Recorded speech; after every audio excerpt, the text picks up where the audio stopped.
He proposed to me with the same ring he gave his ex. I always imagined my proposal would be special, maybe in a quiet, candlelit restaurant or during a romantic getaway. I certainly didn't expect to be standing in the middle of my tiny apartment in my sweatpants, holding a pizza box when James suddenly got down on one knee. "Olivia," he said, looking up at me with hopeful eyes, "will you marry me?" The moment froze. My heart pounded in my chest. My mouth went dry. I wasn't expecting this. Not tonight. Not like this. But when I saw the way James was looking at me, all of my doubts melted away. I gasped as he pulled out a delicate, sparkling ring. It was gorgeous. A simple gold band with a diamond that glistened under the warm glow of my kitchen lights. My hands trembled as I reached for it. "Yes," I whispered, my voice barely above a breath. Then, louder, "Yes." James slid the ring onto my finger, and it fit perfectly. I stared at it, my heart swelling with love. But as I admired the way it caught the light, something deep inside me tingled. A feeling I couldn't quite place. A whisper of discomfort. It wasn't until the next day that I realized why. I couldn't stop staring at the ring. It was beautiful, but something about it felt familiar. That morning, as I scrolled absent-mindedly through my phone, an old memory surfaced, one I hadn't thought about in years. It was from a time before James and I got together, back when he was dating her. Sophia. She had been his everything once. They had planned a future together, talked about buying a house, even picked out baby names.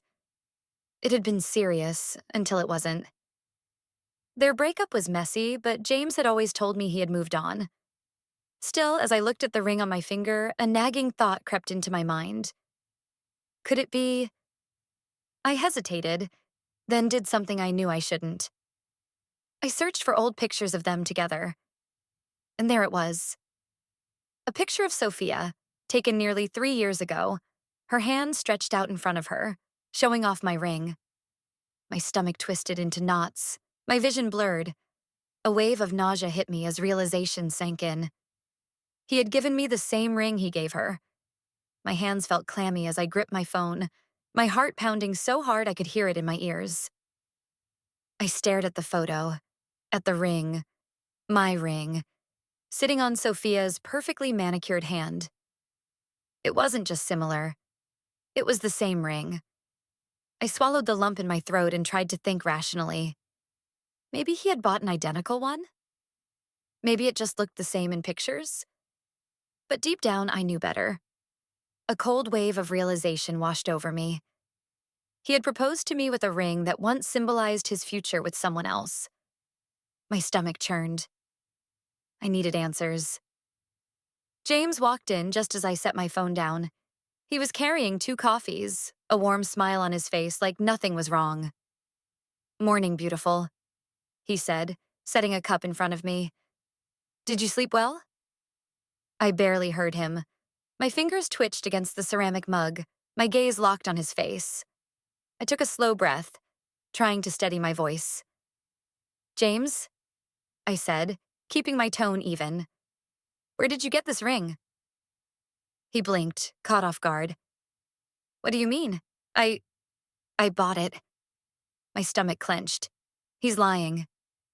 "Did you buy it for me?" I asked, my voice sharp now. A flicker of hesitation crossed his face. It was small. So small I might have missed it if I wasn't watching him so closely. His lips parted, then shut again.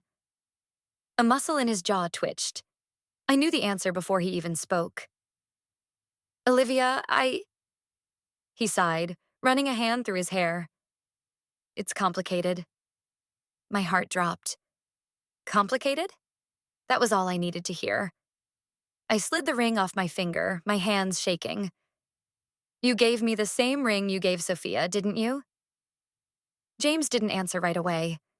He looked away, exhaling slowly. "It's not what you think," he finally said. "I was going to buy a new one, but things have been tight, Liv. I spent a lot on this ring back then, and when things didn't work out with Sophia, I couldn't bring myself to just get rid of it. It was just sitting in a drawer.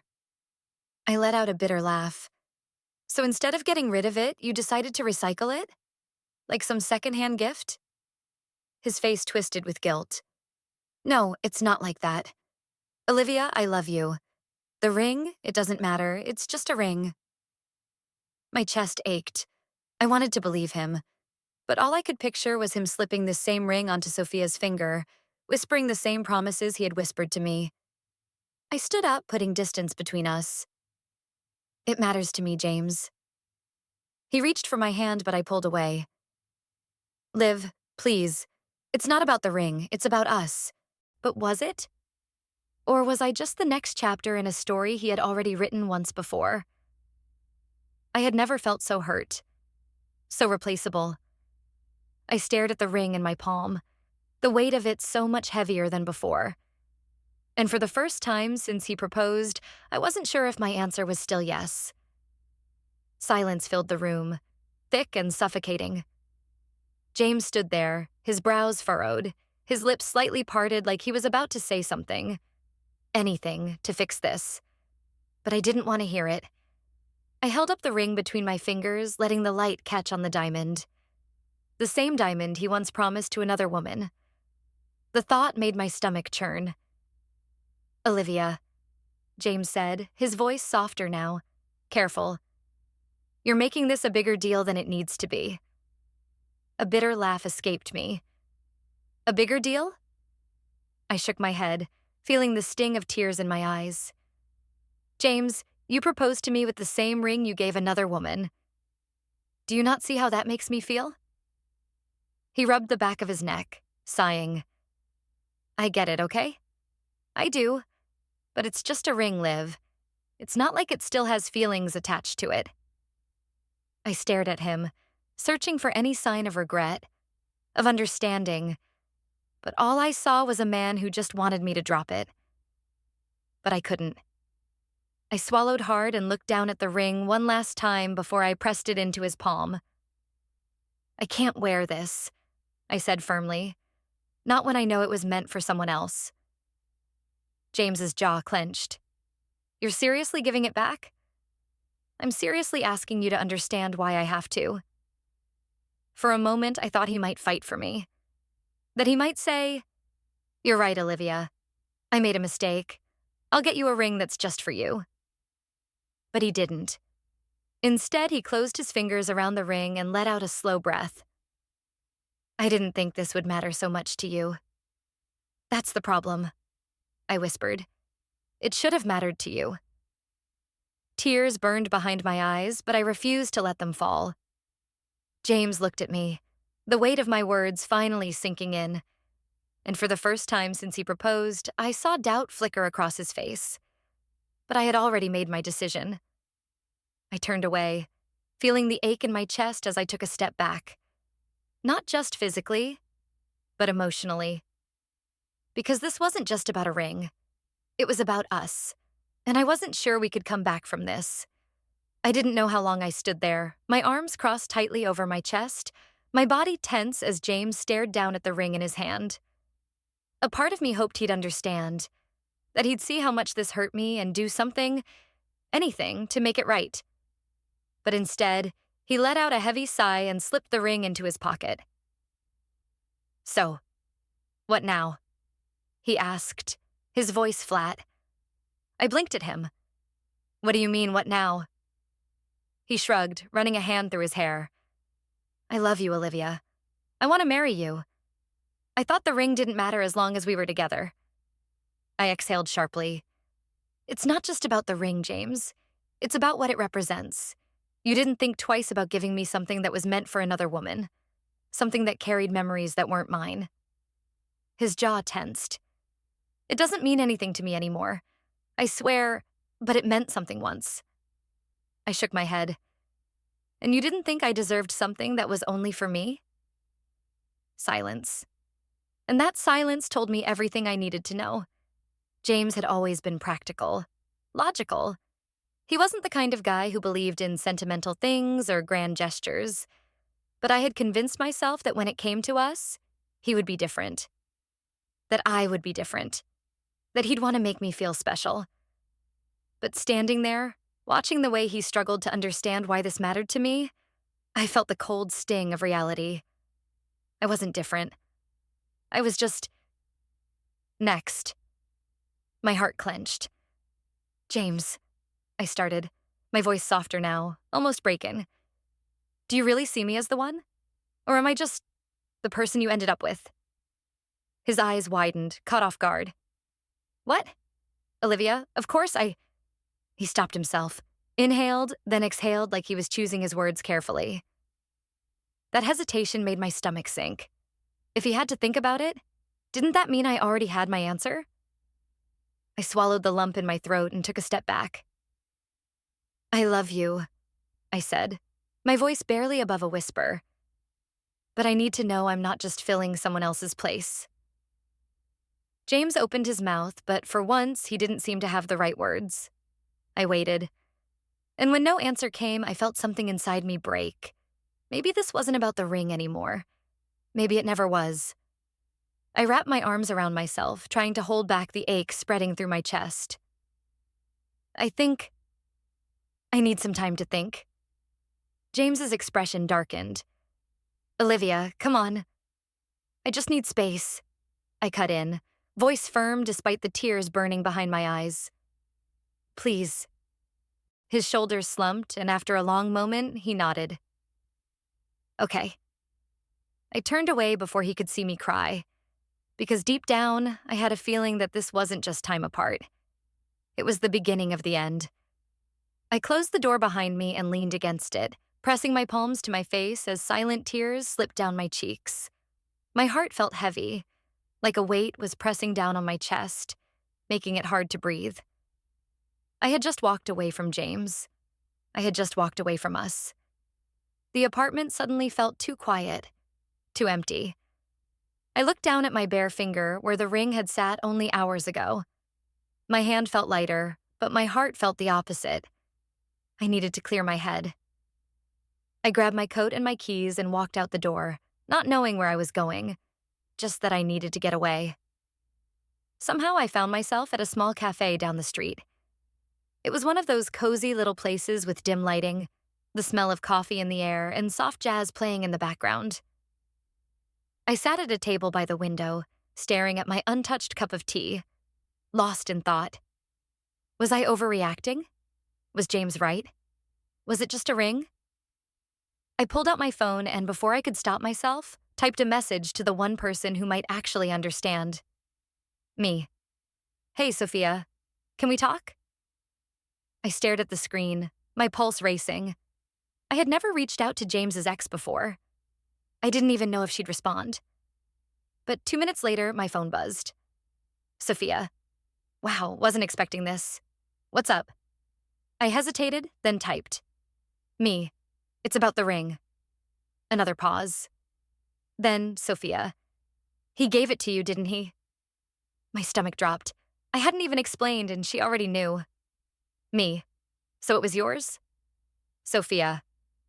Yeah. He proposed with it a few years ago. Guess he didn't tell you that, huh? I swallowed hard, my hands gripping the phone. Me. No. He didn't. The truth about the ring. Sophia's next message came quickly. Sophia. Listen, I don't know what's going on between you two, but if you're reaching out to me about the ring, then I'm guessing you're having doubts. And if you're having doubts? A pause. Then one final message. Sophia. Trust your gut.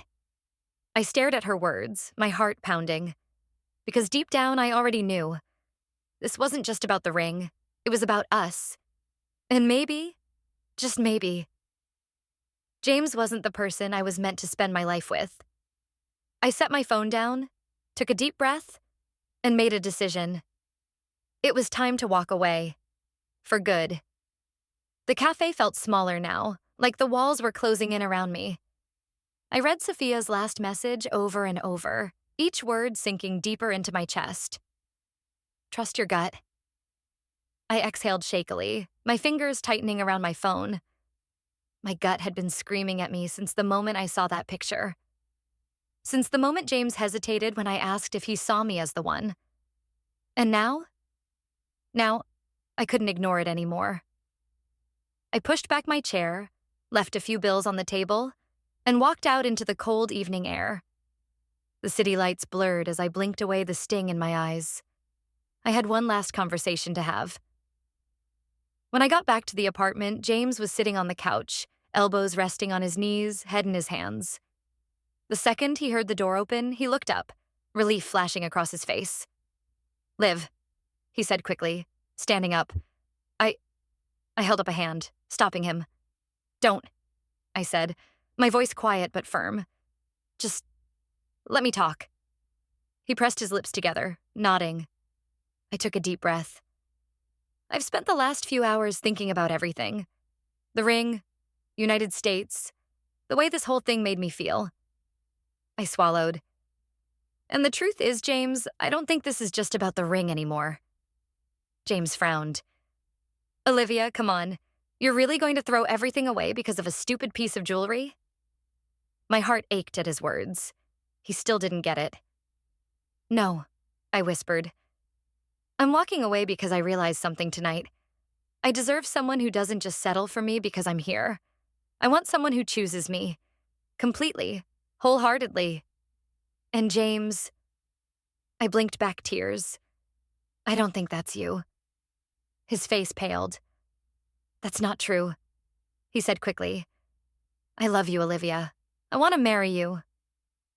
I let out a sad smile. Then why did it feel like I was just next in line? James opened his mouth, but no words came out. Silence stretched between us. Deep down, I think he knew I was right. I took a shaky breath and reached for my bag. "I'm going to stay at my sister's for a while. I'll come back for my things later." James ran a hand through his hair, looking lost, frustrated, hurt. But he didn't try to stop me, because this wasn't something he could fix. I walked to the door, pausing with my hand on the handle.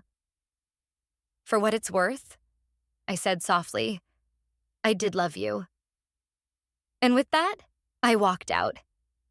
The night air was cold against my skin, but for the first time in days, I felt like I could breathe again. Maybe I didn't have a perfect love story. Maybe my proposal hadn't been special or romantic. But I had learned something far more important. I deserved more. And someday I'd find it, with a ring that was only meant for me. It had been 6 months since I walked out of James's apartment, leaving behind the ring, the memories, and the future I once thought was mine. At first, it was painful. There were nights I questioned my decision, moments of loneliness where I wondered if I had been too harsh, too emotional. But every time I thought about slipping that ring back on my finger, a voice in my head reminded me, "You deserve more." And now? Now, I finally believed it. I moved into my own place a month after the breakup, a cozy little apartment with big windows and soft, warm lighting. It wasn't perfect, but it was mine. And for the first time in a long time, I felt like I was building a life that belonged to me, not one I was just tagging along in. I got back into things I had forgotten I loved. Yoga in the mornings, painting on weekends, curling up with a book and a glass of wine instead of stressing over whether James and I were okay. Because now, I was okay. Better than okay. One Saturday afternoon, I found myself wandering through a little antique shop downtown, running my fingers over old books and vintage jewelry. I wasn't looking for anything in particular. But then I saw it. A simple, elegant ring in a glass case. Nothing flashy, nothing too extravagant. Just a delicate gold band with a small emerald in the center. Something about it made me pause. It was beautiful, unique, unclaimed. "Thinking of buying it?" a voice asked beside me. I turned, startled, and found myself looking up at a man. Tall, dark-haired, a warm smile on his face. I laughed softly. "I don't know. I just like the idea of something that wasn't meant for anyone else before me." He nodded, his expression thoughtful. "That makes sense. Some things should be just yours." Our eyes met, and for a second, something sparked. Something light, easy, and new. I smiled. Maybe this wasn't a love story yet, but it was a beginning. And this time, I wasn't just someone's next. I was me. And that was enough.